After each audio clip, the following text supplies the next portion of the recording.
ఎట్లుంది రేవంత్ రెడ్డి పాలన? ఏం బాగలేదు సారు. ఆ, ఎందుకు? ఏది రైతు బంధు అన్న రైతు బంధు అని లేడు. ఆ, అది అది ఇందిరా మిల్లు అన్నాడు, పెన్షన్ వేస్తా అన్నాడు. యాది లేదు, ఒక్క ఆమె కూడా నెరవేర్చకపోయా. కాలం గడుపుతున్నారు అంతే. కాలం గడుపుతున్నాడా? అవును సార్. మరి టంగు టంగు అనుకుంటూ వస్తుంది. ఏక టాంగ్ టాంగ్ అంటున్నారు సారు. ఆల్రెడీ పునాస ఎగ్గొట్టిండు. పునాస పంటకు పైసలు వేయలేడు. ఇప్పుడు మళ్ళా ఇస్తా అంటున్నాడు. ఇంక జరుపుతాను ముంగలకే జరుగుతున్నది కానీ ఏమి మాట తప్పుతున్నాడు సారు. మొత్తం మీద పొడిగిస్తున్నాడు, కాలం గడుపుతున్నారు కానీ ఏ ఒక్క ఆమె కూడా పూర్తిగా నెరవేర్తలేదు. ఆ గ్యాస్ 500 అన్నాడు, అది కూడా బ్యాంకుల పైసలు పడతాను లేవు అవి. ఒకసారి పడ్డాయంటే మళ్ళీ 4 సార్లు పడతలేవు ఇక అవి. పడతలేవు అవి, అది కూడా వేస్టే ఉన్నది.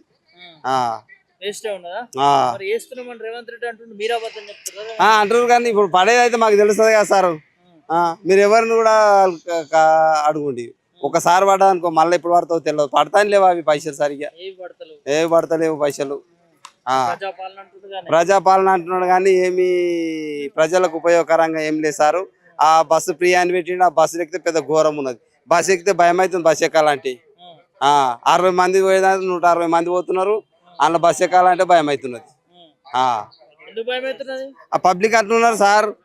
దాన్ని ఎక్కడికే మూతకాడికి ఏ బస్ అని నిండా ఉంటున్నారు. ఇంక ప్రైవేట్ ఆటో కట్టుకొని పోతున్నాం. మీకు రైతు భరోసా 15,000 ఇచ్చిండ? 15,000 ఇవ్వడు, 10 రూపాయలు ఇవ్వలేడు. ఆ ఎలక్షన్ కంటే ముందు ఆ కోడ్ పడ్డప్పుడు ఉన్నాయి పాత కేసీఆర్ పెట్టిన పైసలు, గవే పైసలు ఇచ్చిండు. మళ్ళా రైతు భరోసా అంటారని చెప్పేసి రబీ పంట పోయిన సంవత్సరం మొత్తం ఎగ్గొట్టేసిండు. ఇప్పుడు యాసంగి పైసలు ఇస్తా అంటున్నాడు, ఇంకా ఇయ్యని లేడు. 26 నాడు పడతాయి అన్నాడు. మండలానికి ఒక ఊరు అన్నాడు. ఒకటే ఊరికి ఇస్తే ఏం లాభం మళ్ళా? అవి కూడా పడతాను లేవు. మండలానికి ఒక ఊరు ఇస్తా అంటున్నా, ఒకటే ఊరికి ఇస్తా అంట కదా సార్. మొన్న 26 తారీఖు నాడు ఒకటే ఊరికి అంటని చెప్పేసి కేసీఆర్ గట్లెట్ ఇచ్చిండు సార్. అవి వస్తున్నాయంటే ఖచ్చితంగా వస్తాయనేది ఒక భరోసా ఉంటుండే.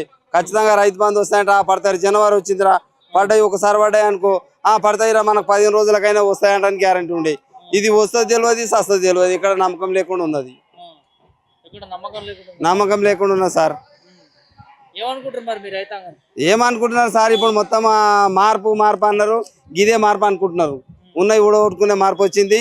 ఇక ఇప్పుడు స్థానిక సంస్థ ఎలక్షన్ల గట్టిగానే ఇస్తారు ఆయనకు మార్పు. గట్టిగానే ఇస్తారు మార్పు.